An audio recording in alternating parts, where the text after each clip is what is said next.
जब टूटने लगे हौसले तो बस एक बात याद रखना, बिना मेहनत के हासिल तक तो ताज नहीं होते। बिना मेहनत के हासिल तक तो ताज नहीं होते। ढूंढ लेना अंधियारों में मंजिल अपनी, क्योंकि जुगनू कभी रोशनी के मोहताज नहीं होते। साथियों, याद रखना, ऐसे बुराई और बड़ाई होता रहता है, और जिन्हें समाज में आगे बढ़ना होता है, जिसे अपने जीवन में आगे बढ़ना होता है, उसे किसी चिनगारी की आवश्यकता नहीं है। जुगनू को कभी रोशनी की क्या जरूरत है उसको, जब खुद थोड़ी थोड़ी जुगनू उसके पास रोशनी है तो उन्हें आवश्यकता नहीं है। तो आप अपने जीवन में खुद को संतुलन रखिए, खुद मोटिवेटेड रहिए। चलिए, मैथमेटिक्स से एक नए चैप्टर जो गुमनाम सा है, हम रेगुलर लाइफ में यूज तो करते हैं कि 10 रुपया का यदि हम साबुन खरीदें, 10 रुपया का जो है मतलब क्या कहते हैं कुरकुरे खरीदें, 15 रुपया का चीनी खरीदे तो कितना हुआ था, 10 प्लस 15 कर देते हैं। और हम कहते हैं कि हम 100 रुपया करके मार्केट गए हैं और 100 रुपया में से हमने 75 रुपया का खर्चा किए, तो बचा कितना, तो हम कहते हैं 100 माइनस 75 बराबर इतना। भाई, कभी जो ये दिमाग आया है, कभी इस पे विचार किए हो आप कि ये साइन कब लाया गया मैथमेटिक्स में? आपको पता है कि ये मैथमेटिक्स की साइन है, मैथमेटिक्स की चिन्ह है, और ये गणितीय चैप्टर्स है बउआ, और गणितीय चैप्टर्स, गणितीय चिन्ह एक टॉपिक है जिस टॉपिक में इस चीज को मेंशन किया गया है। तो आखिर आज इस वीडियो में देखते हैं कि कितने चिन्ह को हम मेंशन कर सकते हैं। यदि पूरा चिन्ह हम मेंशन नहीं कर पाएंगे तो साथियों एक नया वीडियो फिर कल देंगे आपको इसी चिन्ह के ऊपर। लेकिन ध्यान से सुनिएगा, बने रहिएगा, और पसंद आए तो शेयर जरूर करिएगा। चलिए साथियों, कहते हैं कि चैप्टर्स की नाम है गणितीय साइन। चैप्टर्स की नाम क्या है साथियों? तो गणितीय साइन। अच्छा, गणितीय साइन है मतलब sign of mathematics, sign of mathematics. साथियों, इसमें सबसे पहली बात हमने जो लिया है ये जोड़ चिन्ह, जोड़ चिन्ह यानी कि प्लस साइन, और घटाव चिन्ह यानी कि माइनस साइन, ये दो को साइन लिया है। तो भाई आपको पता होगा कि जोड़ के लिए जो साइन का प्रयोग किया जाता है ये है, और घटाव के लिए जो साइन का प्रयोग किया जाता है ये है। तो क्या आपके मन में सवाल कभी नहीं उठा अभी तक कि ये जोड़ के लिए आखिर ये क्यों साइन लिया जाता है, ये जोड़ के लिए क्यों नहीं लिया गया, और ये लिया गया तो भाई ये घटाव के लिए क्यों लिया गया, और ये जोड़ के लिए कब लिया गया?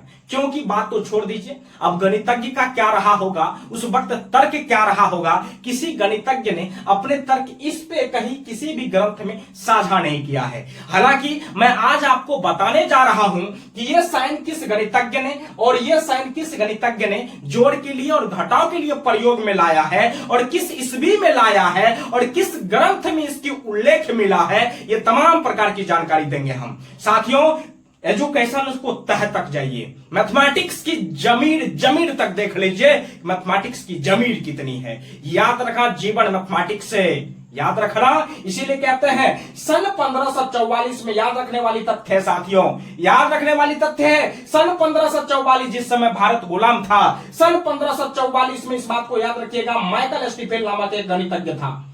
सन 1544 ईस्वी में माइकल स्टीफेन नामक एक गणितज्ञ था जिसने सर्वप्रथम जोड़ चिन्ह के लिए यह साइन का प्रयोग किया, और घटाव चिन्ह घटाव के लिए यह साइन का प्रयोग किया। समझ में आया साथियों कि सन 1544 ईस्वी में माइकल स्टीफेन नामक एक गणितज्ञ थे।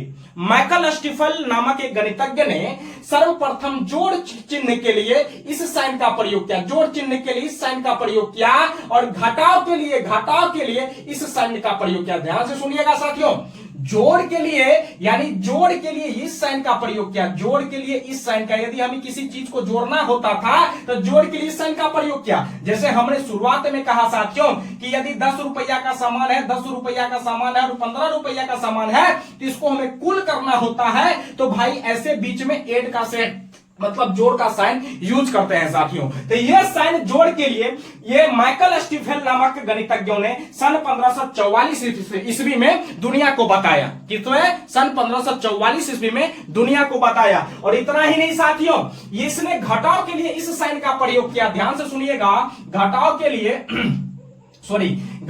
लिए इस साइन का प्रयोग किया। ये साइन कौन सा साइन है साथियों? तो घटाव का है। घटाव के लिए इस साइन का जो प्रयोग किया है साथियों, तो ध्यान से सुनिएगा। जैसे हमने क्या है अभी बोले हैं कि यदि 100 रुपया लेकर के हम मार्केट गए और 75 रुपया यदि हम वहां खर्च किए तो जरा बताइएगा कि कितना रुपया बचा। तो भैया इस बीच में जो माइनस करने के लिए होता है ये साइन जो प्रयोग करते हैं ना, ये भी माइकल स्टीफेन नामक गणितज्ञ ने सन 1544 ईस्वी में जारी किया था। याद रखना, हम समाज को बताया था, इस चिन्ह दिया जिसकी व्याख्या, मतलब ये माइकल स्टीफेन जो गणितज्ञ है जो 1544 ईस्वी में जोड़ के लिए इस साइन का प्रयोग और घटाव के लिए इस साइन का प्रयोग किया, वो व्याख्या मतलब एक कहते हैं ना प्रूफ, वो प्रूफ कहां दिया गया है, याद रखें, जिसकी व्याख्या एक अरिथमेटिक नामक ग्रंथ है, अरिथमेटिक नामक ग्रंथ है, अरिथमेटिक नामक ग्रंथ है, इस अरिथमेटिक नामक ग्रंथ में सूचित किया गया है। साथियों क्या फिर से सुनिएगा, सन 1544 ईस्वी में माइकल स्टीफेन नामक जो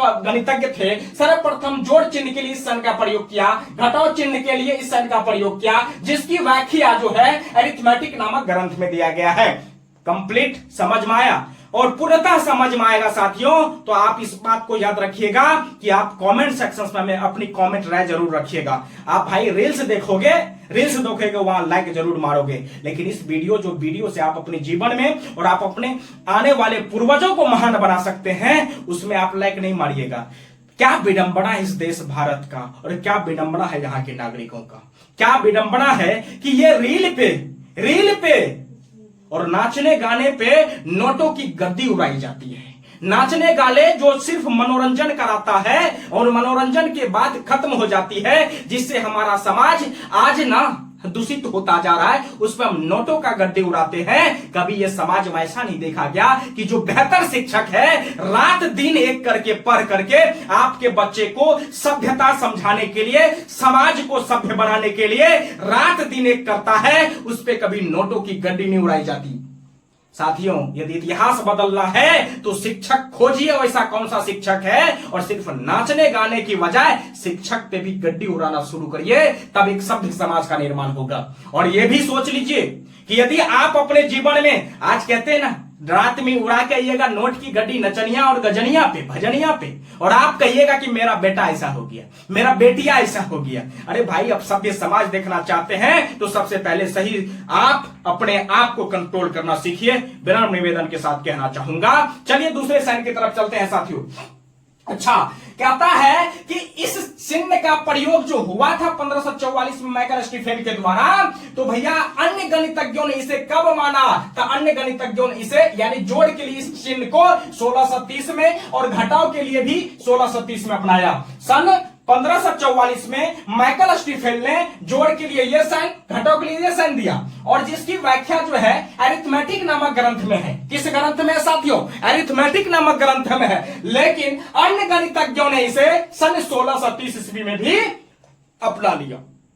चलिए तो चलते हैं, उसके बाद हम देखते हैं कि ये गुणा का साइन है और गुणा चिन्ह है। ध्यान से सुनिएगा, ये गुणा चिन्ह है मतलब मल्टीप्लीकेशन साइन। क्या? गुणा चिन्ह मतलब मल्टीप्लीकेशन साइन। ध्यान से सुनिएगा, मल्टीप्लीकेशन साइन आप याद रखिएगा। आपके मन में आएगा, क्या मन में आएगा? आपके मन में आता होगा गुणा का साइन तो ऐसे होता है, गुणा का साइन जो है ना डॉट का भी चिन्ह गुणा का साइन होता है, और आपके मन में होता होगा कि यदि ए क्रॉस बी लिखा होता है तो इसको भी ए बी लिख देते हैं ना, तो ये भी गुणा के फॉर्म में होता है। तो भाई एक ये भी होता है, एक ये भी होता है और एक ये भी होता है, जहां गुणा के लिए किसी भी प्रकार की चिन्ह का प्रयोग किया ही नहीं गया। लेकिन सभी ने एक अलग अलग गणितज्ञों ने अपने अपने हिसाब से अपना अपना विचार रखा है। तो ध्यान से सुनिएगा, किन किन गणितज्ञों ने गुणा के लिए किस किस प्रकार की विचार रखा है और कौन कौन सा साइन दिया है, इसकी तमाम जानकारी आपके सामने है। ध्यान से सुनिएगा। और हां, मोटिवेशन तगड़ा करने के लिए साथियों चैनल को सब्सक्राइब जरूर कर दीजिएगा, कमेंट सेक्शंस में अपनी राय जरूर दीजिएगा और लाइक जरूर लाइक की बटन जरूर दबा दीजिएगा, ताकि साथियों लाइक दबाने में आपका कुछ नहीं हो सकता, लेकिन हम लोगों का जो होता है एक मोटिवेशन जगता है और काम करने की जो ऊर्जा होती है ना वो जगता है और काम करते हैं। साथियों मैं जो कह रहा हूं इस बात पे थोड़ा सा अमल जरूर करना। साथियों देखते हैं गुणा चिन्ह। तो ध्यान से सुनिएगा, सबसे पहली बात सबसे पहली बात की मैं चर्चा कर रहा हूं साथियों, सबसे पहली बात की चर्चा कर रहा हूं। गुना चिन्ह के लिए ये जो क्रॉस साइन चिन्ह में यूज किया जाता है, जैसे हमें यदि 10 गुना में 10 करना है तो इस साइन का हम प्रयोग करते हैं, क्रॉस साइन का, जो x की तरह होता है। तो हम कहते हैं 10 गुना 10 करेंगे तो 100 हो जाएगा। तो ये साइन का जो प्रयोग होता है ना गुना के लिए साथियों, तो ये साइन का प्रयोग ध्यान से सुनिएगा। गुना चिन्ह के लिए ये क्रॉस साइन का जो ये ऐसे जो चिन्ह का प्रयोग हुआ, ये सर्वप्रथम सर ऑस्ट्रेट नामक गणितज्ञ ने किया था। किस गणितज्ञ ने किया था? सर ऑस्ट्रेट नामक गणितज्ञ ने किया था 1631 ईस्वी में। कब किया था? 1631 ईस्वी में सर ऑस्ट्रेट नामक गणितज्ञ ने गुना के लिए इस चिन्ह का प्रयोग किया था। गुना के लिए इस चिन्ह का प्रयोग किया था। ध्यान से सुनिएगा, गुना के लिए ये कौन सा साइन है बउआ? ये गुना के लिए साइन है। ये साइन जो है गुना के लिए ऑस्ट्रेट यानी सर्वप्रथम सर ऑस्ट्रेट ने 1631 ईस्वी में प्रयोग किया, जिसकी जो व्याख्या है ग्रंथ क्लासिक मैथमेटिका में है। यदि आपके पास ये ग्रंथ अवेलेबल है, नहीं तो जाकर के रिसर्च कर सकते हैं। आपके पास यदि ये ग्रंथ है तो जाके सर्च करिए ग्रंथ क्लासिक मैथमेटिका में। ग्रंथ क्लासिक मैथमेटिका में सन 1631 ईस्वी में सर ऑस्ट्रेट जो है गुना के लिए साइन का प्रयोग किया, इसकी व्याख्या इसमें दी गई है। ग्रंथ, ये ग्रंथ क्लासिक मैथमेटिका, ग्रंथ क्लासिक मैथमेटिका में गुना के लिए जो सर ऑस्ट्रेट ने साइन का प्रयोग किया, ये पूरी व्याख्या दी गई है।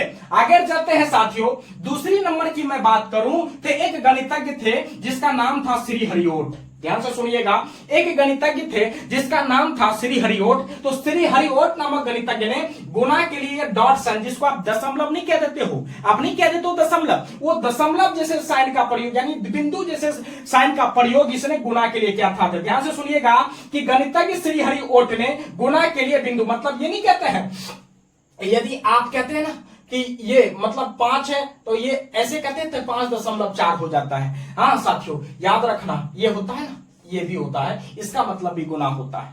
तो गणितज्ञ श्री हरिओट ने, लेकिन हम लोग बहुत कम यूज करते हैं इसको गुना के लिए, याद रखिएगा, बहुत कम यूज करते हैं इसको गुना के लिए, ठीक है। तो गणितज्ञ श्री हरिओट ने गुना के लिए इस साइन का प्रयोग किया था। लेकिन ध्यान से सुनिएगा, एक फ्रेंच गणितज्ञ इतने में ही आए, उसका नाम था डेकार्ट। क्या नाम था? डेकार्ट। एक फ्रेंच गणितज्ञ डेकार्ट ने गुना के लिए किसी भी साइन का प्रयोग किया ही नहीं था।